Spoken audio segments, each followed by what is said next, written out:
Este é o podcast Fora da Política Não Há Salvação. A versão em áudio do canal do YouTube Fora da Política Não Há Salvação, produzido por mim, o cientista político Cláudio Couto. Agradecemos a Gabriela Prioli pela generosidade de divulgar o nosso canal do YouTube. Olá! Esse episódio do Fora da Política Não Há Salvação tem como convidado o professor Wilson Gomes, que é professor titular da Faculdade de Comunicação da Universidade Federal da Bahia, filósofo, e que também participa de maneira muito ativa do debate público. Tem uma coluna semanal no site da revista Cult, além de alguns artigos que saem também na versão impressa ou digital da revista, além do site. É também um comentarista na Rádio Metrópole de Salvador, e tem participado de maneira muito ativa no tema de pesquisa dele. Teve inclusive na CPMI das fake news, discutindo a questão das fake news, o tema de pesquisa dele que é a questão das redes sociais, da cultura, da comunicação. E recentemente, fora aí dessa coluna da Cult, ele escreveu um artigo muito interessante na Folha de São Paulo sobre o caso envolvendo a professora Lilia Schwartz, da Universidade de São Paulo, antropóloga, que entrou numa baita de uma polêmica ao escrever também um artigo na Folha comentando o vídeo da Beyoncé, o filme da Beyoncé, né? E aí houve toda uma cobrança, o que a gente poderia chamar na linguagem de hoje em dia de cancelamento digital da professora Lilia, e o professor Wilson Gomes escreveu um artigo sobre esse tema, questionando a maneira como, digamos, essa patrulha identitária opera. E eu acho que esse pode ser um bom gancho para a gente começar a nossa conversa e entrar em outros temas. Quero agradecer ao Wilson pelo aceite do convite para estar aqui e pedir para ele contar um pouquinho dessa história, qual foi a maneira como ele leu essa situação envolvendo a Lilia e tudo aquilo que está a isso relacionado. Bem-vindo, Wilson. Opa, obrigado, Cláudio. Prazer. Bom, no caso especificamente é só mais uma dos múltiplos cancelamentos, linchamentos, assédios e comportamentos digitais dessa natureza que tenho acompanhado aí. Eu acompanho redes digitais há muito tempo, até por obrigações de pesquisa, né? Minha área de pesquisa é o meu laboratório, então tenho acompanhado pesquisa política digital aí desde a metade dos anos 90, quando ainda não tinha começado isso seriamente aqui no Brasil. Política, democracia, governo, essas coisas que acontecem em ambientes digitais. E um dos temas constantes, foi mudando com o tempo, esse tema digamos assim, dos comportamentos antidemocráticos online, né? Antigamente pensava que a esfera pública, né? Esfera pública entendido no sentido da teoria democrática, como um espaço de discussão aberta, um mercado livre de ideias, ao qual se contrapunha o outro mercado, né? Que foi fundamental para produzir as revoluções burguesas que deram origem à democracia, mas também ao jornalismo. E essa esfera pública tem várias faces, porque ela se adapta um pouco àquilo que é a sua infraestrutura de comunicação, né? Saraus literários, já os clubes para gentlemen, né, as próprias casas burguesas se organizaram para ter um espaço que era o espaço público, o espaço que todo mundo podia conversar e tal. Era um espaço masculino. Depois os jornais se integraram como parte dessa esfera pública, não para que o jornal tivesse grande diversidade interna, mas para que houvesse uma espécie de discussão interjornais, né, no jornalismo de opinião. Depois se podia ir espalhando os sindicatos, né, à medida que a esfera pública deixa de ser uma esfera pública burguesa para ser uma esfera pública também proletária, dos trabalhadores, etc. Quando eu morei na Itália nos anos 80, por exemplo, eu conhecia as pessoas nesses ambientes aí pelo jornal que ela levava dobrada embaixo do braço, entendeu? Quer dizer, a direita lia L'Unità, a esquerda lia Paese Sera, e aí cada um tinha o seu jornal, você já identificava o sujeito pelo jornal e circulava nesses ambientes, não tinha discussão. Por exemplo, cineclube era um espaço desses, cara, ia para o cineclube, depois discutia, universidade, etc. Né? Depois surgiram os chamados intelectuais públicos, o sujeito que vai para os jornais, para o espaço do comentarismo político, publica coisa, etc. Todo lugar tem os seus ambientes, né, onde os intelectuais se conhecem. Morei em São Paulo, aí também tem os seus lugares. Assim. Tem uns lugares em São Paulo, você coloca uma bomba de efeito limitado, você mata o corpo docente da PUC, da Unicamp, da USP todo, né? Você tem que fazer novo concurso. Acontece isso mesmo. todo mundo se encontra ali com o Conjunto Nacional, era o Conjunto Nacional no meu tempo, né? Tem outros lugares, botar um negócio, Vila Madalena e tal, você sabe que tem essas coisas. Então, intelectuais tendem a ficar ali fazendo esse debate. Então, é um debate alargado toda a sociedade, depois muda para os jornais, né? Depois quando começaram digamos assim, os mídias digitais, especificamente, né, dos anos 2004 em diante, isso começa a se popularizar, começa a aparecer um outro espaço para poder produzir essa discussão pública, né? E esse espaço foi cada vez mais se intensificando, até o ponto que eu acho que hoje, em 2020, não há propriamente como dizer que é uma esfera pública de primeiro nível, que acontece em outro lugar, na universidade, nos congressos, nos jornais, etc., e que é uma esfera pública de segundo nível que acontece digitalmente nessas redes de interação, né? Que antigamente chamava sites de relacionamentos, hoje se chamam plataformas, mas, de qualquer maneira, eles se transformaram de meios de interação ou de relacionamento, se transformaram em verdadeiras arenas de discussão pública, né? Onde os temas são apresentados, os grandes temas que ainda não estão discutidos por todos, ali vão se formando fluxos de opiniões, a troca livre, até uma troca quente de ideias, né? Onde as pessoas se esclarecem reciprocamente ou não, ou as pessoas militam por ideias, as pessoas encontram outras pessoas como elas, né? Para ser um ambiente social, digital, não é apenas troca de informação, mas é também ali questão de produção de identidade, quer dizer, quem sou eu no mundo, quem sou eu na política, onde eu me localizo, né? Quem são as pessoas como eu, quais são as nossas ideias fundamentais, né? E não só isso, mas não só a identificação, mas o afeto que é ligado a isso, né? Através dos likes, das curtidas, dos compartilhamentos, dos engajamentos, há muito amor e desamor digital, né? Também, e que são muito importantes. Então, é claro, essa nova esfera pública digital não é secundária em relação à outra. Eu até ousaria dizer que ela é principal hoje. Quer dizer, que quem está fora desses ambientes aí não está por dentro do que acontece no mundo da política. Mudou, infelizmente, então. É isso. Hã? Inverteu de alguma maneira, né? De uma maneira inverteu. Essa é a outra esfera pública, que ela pode produzir para o jornalismo, em outros espaços, ela é em grande parte dependente dessa, porque é ali que está o quente, né? Aquilo que alguns anos chamavam de síndrome do F5, que era aquela tecla que você atualizava, agora não tem mais isso, né? Porque as timelines rodam na sua frente, então é uma síndrome da timeline. Se você a cronologia está rodando, se você não olha, você não sabe a nova coisa que está acontecendo, a nova tendência, etc. Com a vitória de Trump e depois de Bolsonaro, ainda teve uma intensificação, porque são presidentes extremamente digitais, né? E a política digitalizou ainda mais nesses ambientes, na medida em que Trump demite pelo Twitter, Bolsonaro idem, né? Antecipa tendências, etc. Né? Quando você viu que, digamos assim, o Bolsonaro não foi para a bancada do Jornal Nacional para a sua inauguração, né, para usar essa expressão americana, mas fez uma live e postou, né, a live dele, então se notou que a plataforma mudou, o centro do prestígio e da distinção política não está mais nos lugares tradicionais, no caso aí vivemos 30 anos, 40 anos da televisão, centrado na televisão, agora centrado em plataformas, aí que está a vida digital, né?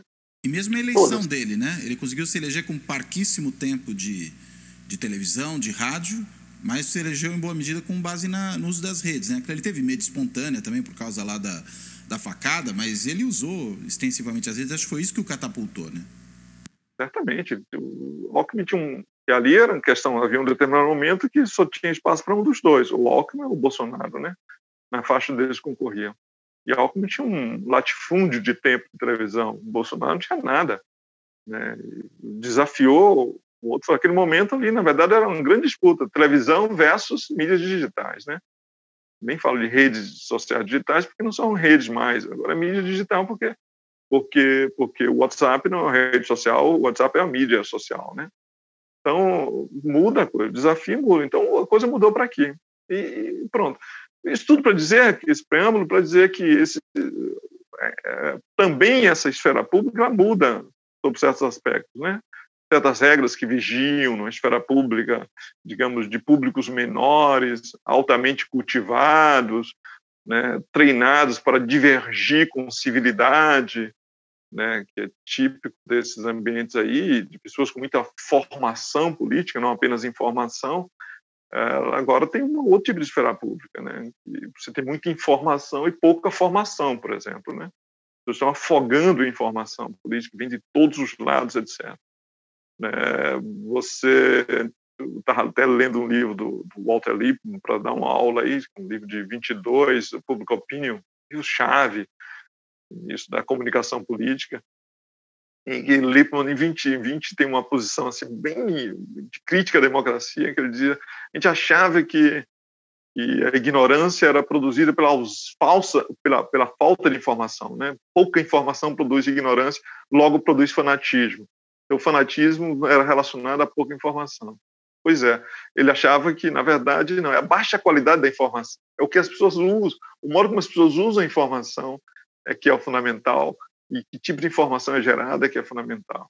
Eu acho que hoje vale um pouco para isso. Nós temos abundância de informação, mas o modo como as pessoas usam a informação que leva a um determinado tipo de atitude. Né? As pessoas estão mais procurando conformação, encontrar a sua posição no mundo, as pessoas estão mais interessadas em identidade do que em qualquer outra coisa, né? De se localizar, de encontrar uma personalidade, de partir daquilo.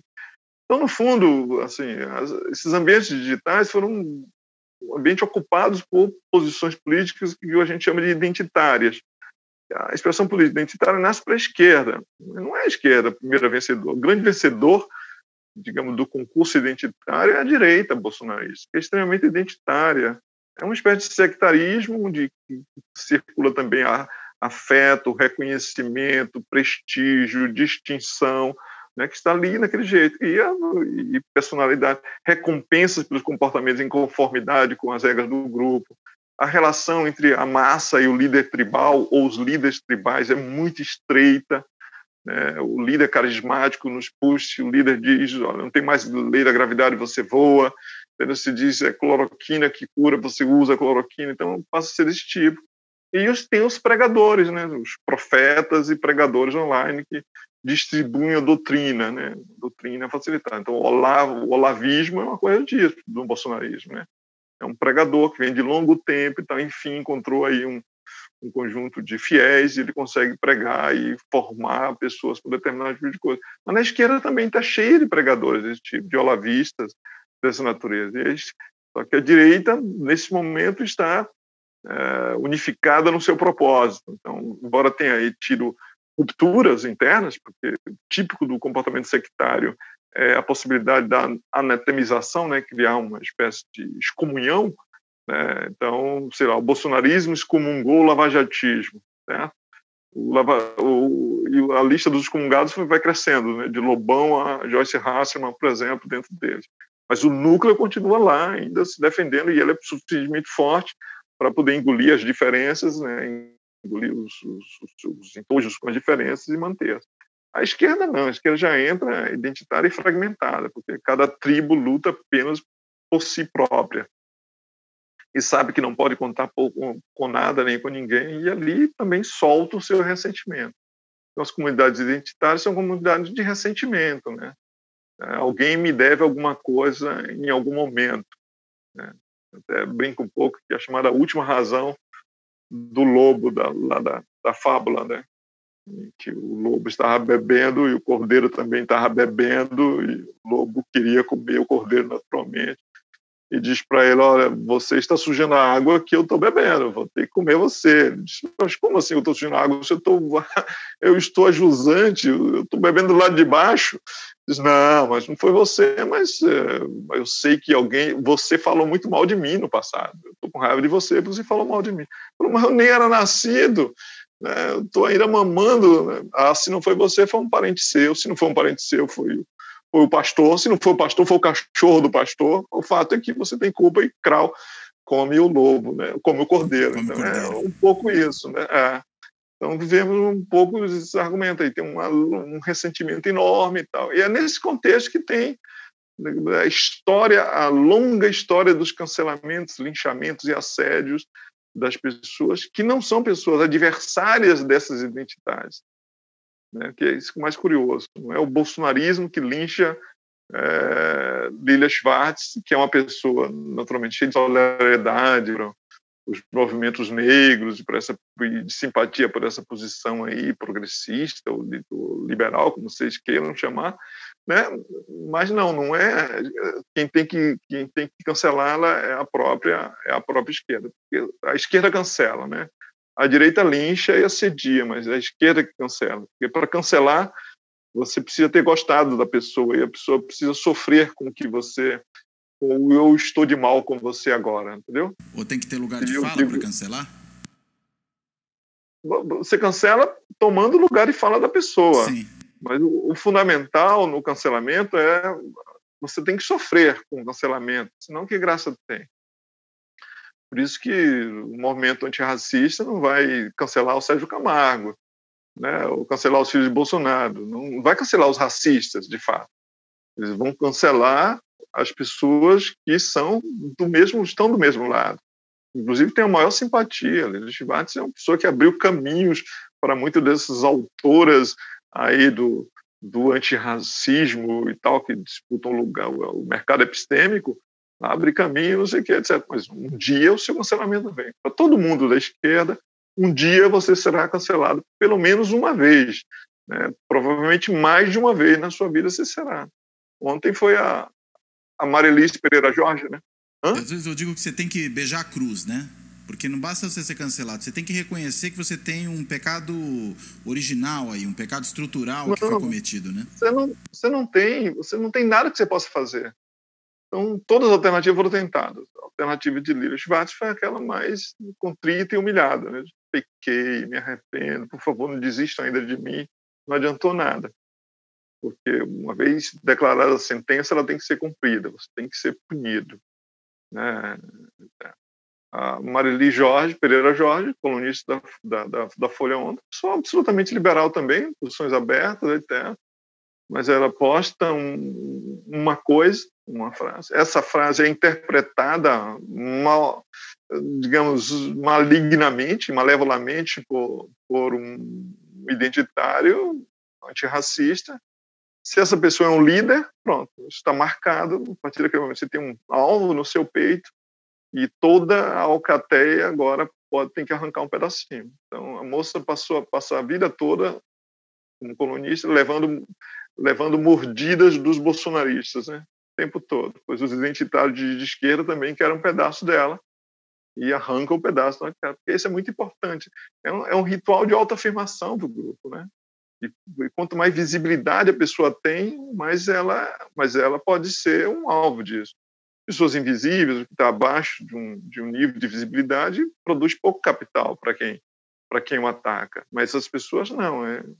Alguém muito poderoso foi encontrado, né, desobedecendo a regra 235 do grupo. Né? Portanto, é preciso ser punido. Não importa o que você faça, não importa você explicar, né, não importa você justificar, não importa você se defender, não importa você pedir perdão. A única coisa que pode fazer é apagar e sumir por um tempo, porque isso logo terá outra pessoa. Né? Ninguém continua sendo linchado. Se eu linchar outra pessoa amanhã, então amanhã estaremos ocupados com outro. Então pode ser que ela volte. Mas se não, não tem jeito. Não há nada que você possa fazer.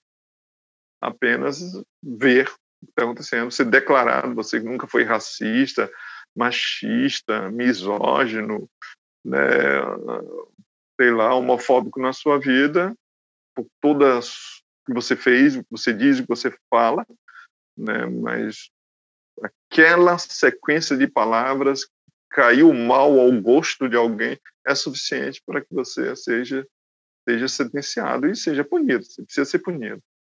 E é interessante como tem um efeito de manada, né? Quer dizer, no que um joga a primeira pedra, vem o resto atrás, né? E aí vira um aluvião que não tem controle. Só cancelamento porque há isso, Cláudio, né? Uhum. Na verdade, é a targetização. Né? Alguém vai lá e diz, ó, é aquele. Marcou. Alguém é quem? Um influenciador, né? Alguém aí com 50, 60, 70 mil seguidores para cima, né? Que tem um lugar de fala. Na verdade, tem um acionista forte no mercado epistêmico, né? Aí, então ele vai lá, marca, e a partir daí os outros vão, não tem que refletir nem nada. Está certo que é assim. Não há mais explicação, não há mais nada. Eles estão declarando. Assim que funciona. Tem muitos, né? Quantos eu acompanho disso aí? Né? De Elika Takimoto há pouco tempo também. Não importa. Você vai ver os textos e diz, não tem razão para isso aqui. Isso está fora de questão, né?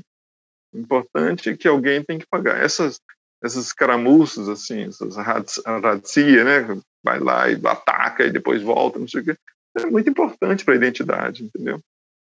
A história de que no meu turno de guarda, ninguém vai burlar uma das regras da tribo. Mas não tem ninguém, nada, que está fazendo alguma coisa muito interessante. A gente acha, né?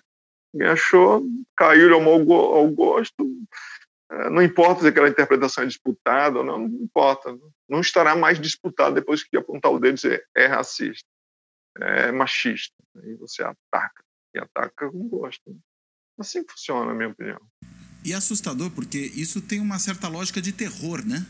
Porque você passa o tempo inteiro se autopoliciando para evitar passar por esse tipo de processo, né? E talvez você também tenha a possibilidade de, assim, eu cresço no grupo se eu denuncio alguém. Parece a história do regime totalitário, né? Se eu delato alguém, aumenta o meu prestígio. Essa é a lógica da seita, né? A lógica da seita é essa. A lógica da seita é todo grupo sectário, ele tem, a gente fala muito de polarização, no sentido de que um grupo de um lado do outro, então o centro desaparece, os grupos vão ficando distantes. Mas existe um conceito de polarização interna. Significa que o grupo, quando surge e tal, tem posições extremas e posições moderadas, né? E aí tem uma convivência ali, um atrito entre posições extremas, mas tem uma considerável divergência interna no grupo. À medida que o grupo vai ficando mais forte, então esse grupo está menos preocupado em produzir relações com os que estão fora do grupo, outgroup, né? E mais interessado em produzir um capital que produza laços internos entre o grupo. Eu estou mais preocupado no laço, né, de que na ponte, certo? Entre essas coisas. É aquilo que os que estudam isso nos Estados Unidos chamam de capital bridging and bonding, né? Bridging menos, não estão mais interessados em construir aliança. Porque nesse momento nós queremos construir a nossa própria identidade. Então o bonding, né, a cola, o que liga o grupo é mais importante. Então, à medida que esse capital bonding vai aumentando e o bridging vai sendo desenvolvido, as posições mais radicais no interior do grupo vão prevalecendo. E até quem tinha uma posição moderada, né, dá para dividir o mundo com o outro lado, coisas desse tipo, vão calando a boca, ou vão sendo expurgados, né, porque tem aí as excomunhões, vão sendo expurgados. Até que chega um determinado povo que o grupo só tem 2 ou 3 opiniões fortíssimas, os seus líderes já estabelecidos, porque aqueles são sujeitos que acumularam maior capital dentro do grupo, né, para usar uma linguagem de Bourdieu. Ninguém desafia, nem os que entram já entram aprendendo a linguagem do grupo e todos os sinais de conformidade. Há amor digital, amor grupal, amor identitário para as pessoas que mais têm comportamento de conformidade, que nunca desafia os dogmas do grupo, e tem crítica e menos amor para aqueles que são hesitantes. Você não pode nem hesitar num grupo desse. Então, as posições vão subindo cada vez mais. Então, quem mais morde, quem mais denuncia, quem mais descobre, né, alguém que violou as regras, etc., quem melhor patrulha as fronteiras do grupo, esse é mais recompensado. E as pessoas tomam aquelas funções todas lá digamos, do formigueiro, né? Tem os soldados, entendeu? Tem tudo, os papéis são ligados e tem, naturalmente, um monopólio epistêmico, né? Os que podem falar, os que podem publicar, serão convidados para o Congresso, serão colunistas na Folha de São Paulo, serão colunistas aí em várias coisas, terão seu blog, serão chamados para viajar aos Estados Unidos por um grupo identitário e tal, etc. É isso. O capital aí é um mercado circulando e ser garantido por isso. Então, a radicalização interna do grupo não é um acaso, é da natureza de qualquer grupo identitário, da própria natureza de qualquer grupo sectário. Se você olhar o outro lado do bolsonarismo, é a mesma forma, né? O jeito moderado, que acha que a esquerda também tem o direito de existir no mundo, e que talvez em algum aspecto tenha razão, eles vão desaparecendo do grupo, né? Então você vai se encontrar todos lá no extremo, né? E no extremo é isso. é Weintraub, é Damares, entendeu? É Sarah Winter, é essa posição que é a posição representada. Tanto que a direita desaparece, não se fala mais na direita. Cadê a direita moderada, no Brasil? Né? Direita. A direita não é isso, né? A direita é uma posição republicana digna, né? Um sistema político que não tem uma direita é sempre muito suspeito. O que diabo está acontecendo, né? A direita, eu acho que no Brasil sempre fez falta uma direita decente, né? Uma direita que tome banho 3 vezes ao dia, entendeu? Que respeite os outros, que seja capaz de conversar com civilidade, né? Que tenha lido a Constituição, que saiba que existe 3 poderes e tal. Falta isso, né? A gente ficou esperando surgir essa direita, não apareceu. Apareceu uma extrema direita que entendeu? Um pé na democracia, 2 pés na autocracia do outro lado. E aí já está numa posição assim, de intolerância democrática, parte do pressuposto que é possível ainda que você não tenha adversários, não é uma sociedade plural ou pluralista em que você tem várias posições e algumas são adversárias à tua, não. Tem nós e tem o resto que são os inimigos, um cercado de inimigos por todos os lados. E se você divergir de nós num quesito qualquer, você vai também vai ser tornado inimigo, né? Vai ser empurrado para fora, empurrado para fora.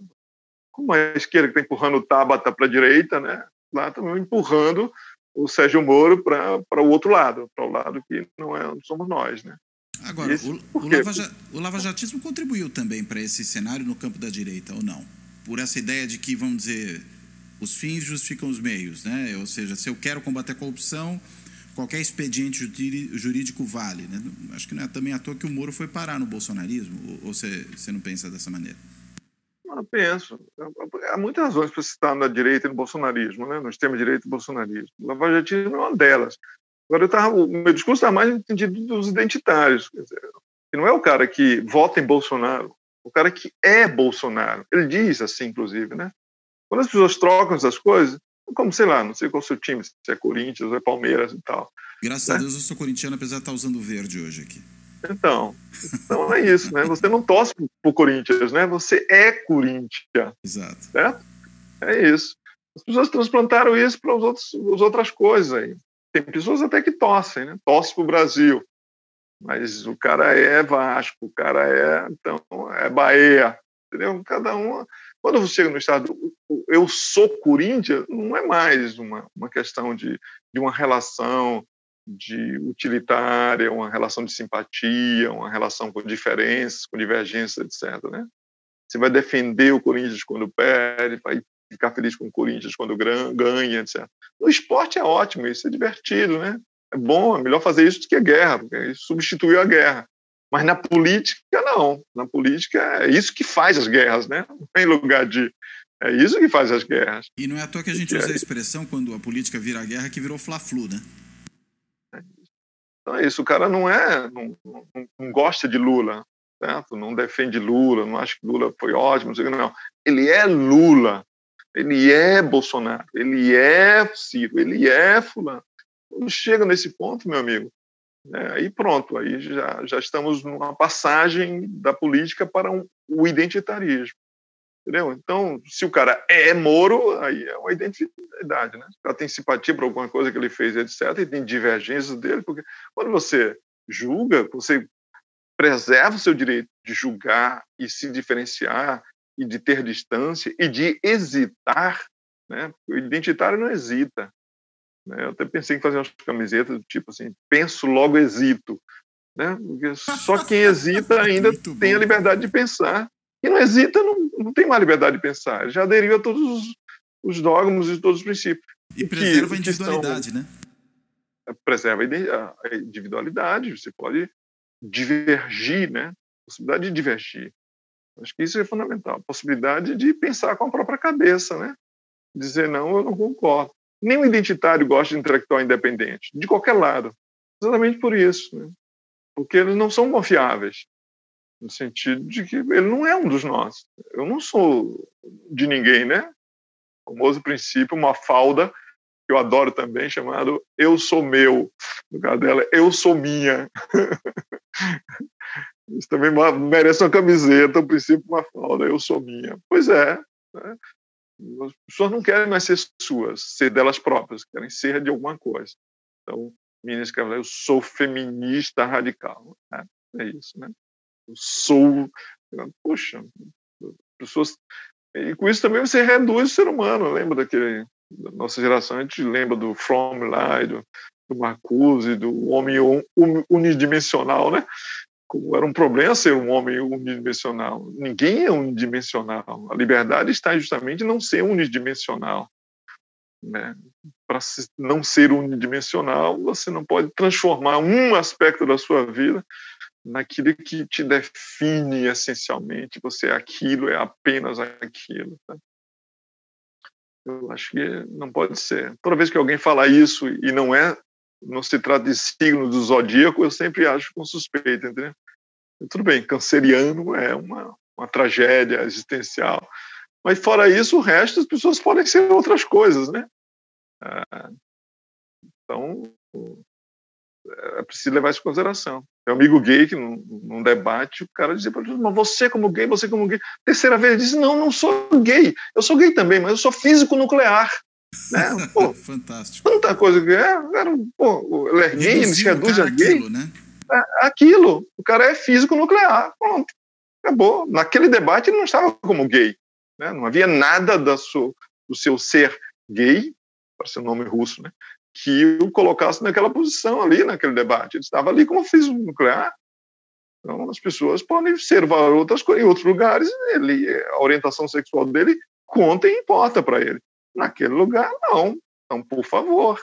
Né? E o interessante é como isso tem dois lados, né? Porque ao mesmo tempo, você é isso, né? Pode dizer, olha, você é um judeu que vai ser eliminado, ou você é uma raça inferior, ou você é uma mulher que deve obediência, ou coisa desse tipo, né? Porque ao mesmo tempo que entra no identitarismo no sentido positivo, né? O meu grupo se afirma, pode muitas vezes virar uma forma de estigmatização e de diminuição do outro, né?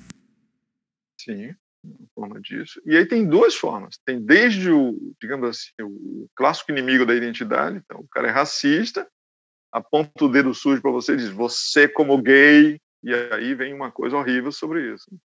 Como você pode ser um sujeito racista, antirracismo, esses novos movimentos aí antirracistas, que aponta para você o dedo sujo e diz, você como negro, tá, mas deixa eu escolher se eu estou aqui nessa posição como negro ou como qualquer outra coisa.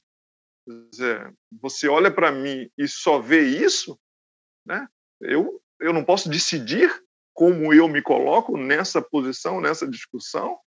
Então, é uma espécie de racismo deítico, entendeu? Você aponta e diz para o cara, é quase negócio, deita, rola, mostra a pata. Não, eu não, ninguém manda em mim, né? O famoso você não manda em mim.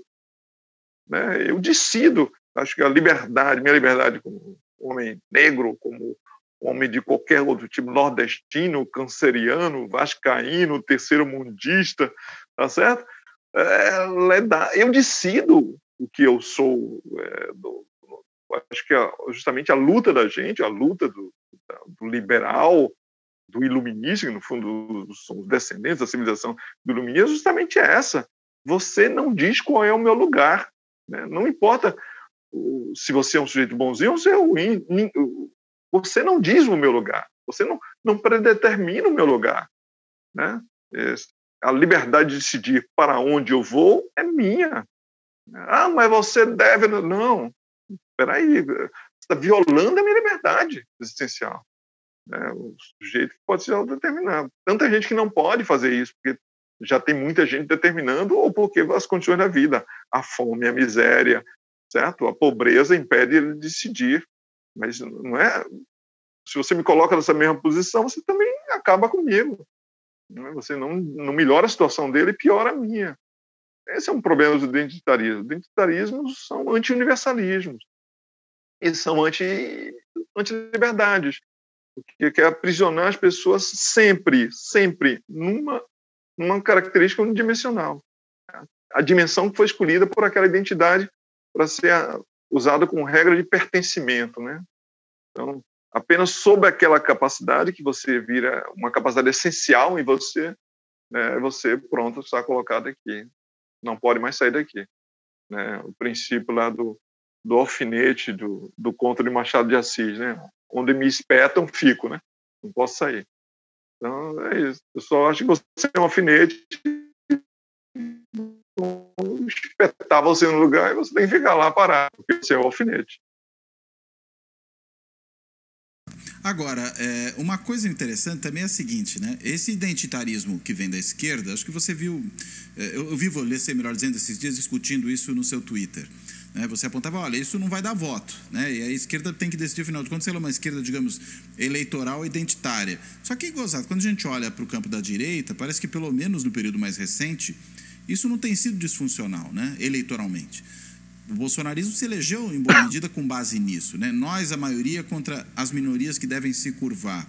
Né? Como é que você enxerga essa dialética aí entre esse identitarismo da esquerda, que talvez alimenta o identitarismo da direita, mas que talvez alimenta o identitarismo que acaba sendo, do ponto de vista da capacidade de ampliação, ou pelo menos tem sido assim, mais forte do que ele? Cara, primeiro assim, eu diria assim que não, o que o Bolsonaro fez foi muito inteligente, no sentido, ele não disse assim, nós somos a maioria, vocês são a minoria que deve se curvar. Isso era assim, nós somos uma minoria de homens brancos, cis e heterossexuais, cercada por homossexuais por todos os lados. É uma máquina de propaganda fantástica, você transforma uma maioria real em uma minoria política. E é porque não há identitarismo sem a ideia de minoria, sem a ideia de perseguição, sem a ideia de vitimismo, entendeu? Então, eles são a maior minoria vitimizada da história. Tá? Que é muito interessante nessa perspectiva. Você consegue construir nessa máquina a possibilidade. Não, eu sou minoria. Certamente nós somos a minoria. Então, nós, os heterossexuais, somos cercados por homossexuais por todos os lados. Né? Por enquanto, havia um tempo em que era permitido, chegará um tempo que será obrigatório ser homossexual se nós não reagirmos. Mas eles usam geralmente o discurso se referindo como maiorias, né? Eu estou pensando sim, até naquela frase do Bolsonaro. A maioria do povo brasileiro pensa como nós. Ah, sim. Entendeu? Mas somos nós, o Asterix, cercado de romano por todos os lados, vamos defender o nosso carisma. Quer dizer, somos a minoria na política, né? Exato, mas somos supremacistas. Né? Sim. Pense, o supremacista branco, o que era? O que era? Não é um supremacista branco, afinal de contas, nos Estados Unidos.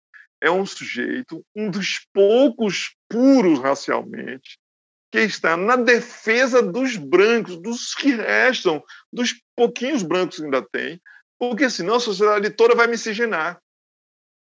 Então, eles são uma minoria, salvando-se, né, agarrando-se como pode, contra uma maioria miscigenadora que está dominando tudo. Não estamos lidando com fatos, tá? Minha área é comunicação política, fatos importam muito pouco. O que importa são as percepções, as opiniões, os sentimentos, e como você consegue convencer as pessoas disso.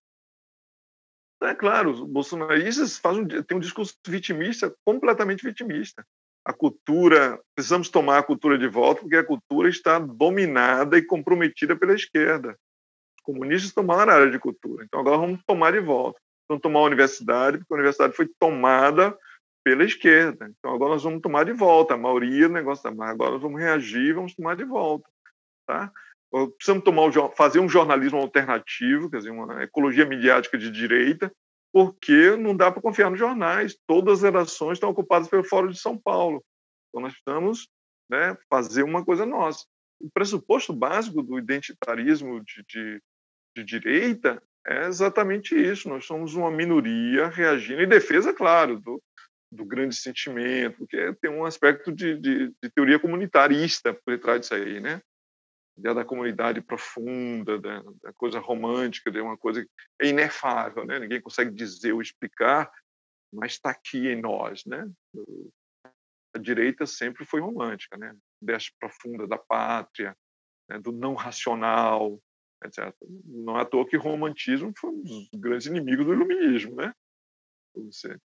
É importante lembrar isso, o quanto o romantismo tem um aspecto libertário, no sentido que as pessoas, o direito dos sentimentos individuais contra as convenções sociais, mas, por outro lado, tem tudo isso, a ideia de pátria, né? Fatalante é uma ideia romântica, por excelência, né? A ideia do sentimento superior à razão, né? A ideia do pertencimento, etc. São todas ideias românticas, né? E aí que os elementos anti-iluministas do romantismo. E isso mantém-se, eu acho, no discurso da extrema-direita. Mantém-se esse tipo de coisa, né? Esse Brasil profundo, né? Não mensurado, mas que está lá em algum lugar obscuro, que só quem sente é capaz de fazer isso, naturalmente contra essa porneia, essa sujeira, essa coisa toda produzida pelos iluministas, que é o nome que eles dão, afinal de contas, para os comunistas, né? Frequentemente, quando fala comunista, entendem iluministas, né? Pelos princípios aí. Quem dera que os comunistas fossem assim, né? Porque um liberal de, vamos dizer, 4 costados vira comunista nesse entendimento, porque justamente é iluminista, né? Os direitos humanos é comunista, tudo Exato. é comunista. Todas as dimensões da democracia liberal são comunistas. O iluminismo é que é a questão para eles, né? Esse pessoal é obscurantista. Essa é a posição fundamental que o define, é o obscurantismo, né? Então, não tem jeito. Os inimigos vão estar aí, né? Do Renascimento para cá, tudo é inimigo, né? Tudo aquilo que surgiu da civilização. Portanto, eu acho que, por isso que eu digo, é uma luta de civilização, né? Por isso que eu acho uma estupidez ter gente de uma posição progressista que critica o liberalismo. Como pode criticar o liberalismo? Precisamos de mais liberalismo, né? Não desse liberalismo barato, né? Que o Merkel chamava de estadofobia. Não precisamos de mais estadofobia, nós precisamos de mais liberal, de mais pessoas com ideias progressistas, né? Que admite sociedades pluralistas, sociedade com diversidade de posições, onde pessoas, né, possam cooperar e divergir ao mesmo tempo. É isso que é fundamental, né? Não sejam obrigados a ver o Estado decidindo sua vida moral ou coisas dessa natureza. Eles são contra isso, né? Então, e você enxerga saída para essa encalacrada, Wilson? Não, quer dizer, não, né? Eu acho que tem. Nós temos reserva moral e intelectual suficiente para poder encontrarmos saída, né? Eu acho. Eu acho assim, os grupos extremos, seja o identitarismo de direita, de esquerda, seja o identitarismo de direita, eles são muito estridentes, né? Eles falam tão alto que vocês pensam que só eles existem, só eles estão falando, né? Por isso que eu acho que é importante estar nesses espaços para ser, digamos, o espinho na carne, né? Para dizer, não, vocês não estão sozinhos, né? Ainda há valores aqui que nós vamos lutar para defender, né? Enquanto a gente tiver uma possibilidade, né, chamado princípio Janot, né? Enquanto tiver bambu, vai ter flecha, né? Enquanto tiver bambu, tem flecha. A gente vai lá lutar, defender a oposição, etc. Mas eles gritam mais nesse momento. Hoje até brinquei um pouco. Será que depois do inferno vem o inferno? Estão prometendo um pós-bolsonarismo, mas vai ser o inferno identitário que vai vir depois? Não acredito nisso. Eu acho que há pessoas aí de posições moderadas, de posições progressistas, esclarecidas e tal, eles não desapareceram, não é possível, né? Não foram para Marte. Pessoas ou não entraram nessa esfera pública digital porque subestimam, né? Acho que aí é um espaço de vídeo de gatinho ou de doido inchando os outros, né? E os aí guardas prefere morais ficar... do universo, para usar uma expressão que você usou nos seus artigos? Pois é. Ou são pessoas que estão aí, mas eu acredito, olho ao redor e vejo pessoas de altíssima qualidade aí, dentro ou fora do debate público brasileiro, que pode ser saído. Até políticos, né? Agora, vai ser uma longa jornada para recuperar a dignidade da política, né? Porque há mais gente trabalhando para destruir a dignidade da política do que gente para dizer que a política é uma atividade digna, e não há resgate para a gente sair dessa situação sem que tenha um conjunto grande da população que ache que a política é uma atividade digna. Não é atividade de bandidos, de bandoleiros, de gente de má catadura, etc. Né? É uma atividade digna. Então, isso é confiança na democracia, precisa ter confiança na democracia, eu acho que é importante isso. Algum nível de confiança nas instituições, né? Não só nas instituições da política, mas também são importantes, mas as instituições, o próprio jornalismo, por exemplo, é importante, os intelectuais e tal, é preciso isso aí. E o resto é isso, né? Eu acho que Bob escreveu bem. Democracia é um sistema que você conserta enquanto está rodando, né? Não vamos parar, bota na oficina, né? Pega o carro da concessionária e você roda por um tempo enquanto a democracia está consertando. Não tem isso, né? Você tem que consertar enquanto ela está voando, né? Ali você tem que consertar, tem que reparar, senão cai, né? Então não tem jeito. Acho que quanto mais gente tiver noção dessa urgência do que está acontecendo, das coisas, eu acho que é importante. Agora, se os progressistas virarem identitaristas, aí nós estamos roubados, né? Os identitaristas estamos roubados, porque aí sim, as pessoas têm só que escolher qual dos infernos prefere, né? Quem é que gostaria que estivesse com o joelho no seu pescoço enquanto ele sufoca? Se é o bolsonarismo ou se são os identitaristas da esquerda. Eu preferia que não tivesse nenhum joelho no meu pescoço. Aí eu prefiro juntar uma galera que queira construir um espaço são, né? Onde as pessoas possam divergir, onde as pessoas possam ter um tipo de sociedade no século XXI, né? Em que certos valores da democracia liberal não sejam negociáveis, né? Não podem ser negociáveis. Eu prefiro esse tipo de sociedade aí. Eu acho que deve ter mais gente que pensa assim do que a gente escuta, né? Porque os outros estão gritando. Tem mais estridência, né? Tem mais estridência. Muito bem, Wilson. Olha, adorei essa conversa, acho que foi muito interessante. A gente converge muito aí da maneira como lê, inclusive essa realidade. Foi um grande prazer conversar com você, te conhecer, né? Ainda que desse modo virtual, não dá para falar propriamente do modo pessoal. E deixo aí as últimas palavras para você fechar essa conversa. Vou dizer da alegria de estar aqui, um prazer também, ter acompanhado o que você faz aí, acho muito legal. Por isso mesmo, acho que tem que reforçar as pessoas que estão construindo navios e não queimando os navios, né? Então, precisamos de pessoas para construir pontes, né? Gente para jogar gasolina no fogo, nós já temos muito. Eu acho que eu tenho feito muito esforço de tentar encontrar e dar força às pessoas que constroem pontes, que constroem saídas, que não desistiram do país ainda, né? Que não desistiram da democracia, nem acham que pode se desistir da democracia, nem acham que a democracia seja alguma coisa descartável, né? Um modelo de sociedade do futuro. Então é isso. Vim aqui por isso. Tá ótimo. Então, Wilson, eu quero te agradecer de novo. Quero agradecer a quem assistir esse nosso programa no YouTube, quem nos acompanhar nos podcasts e até a próxima.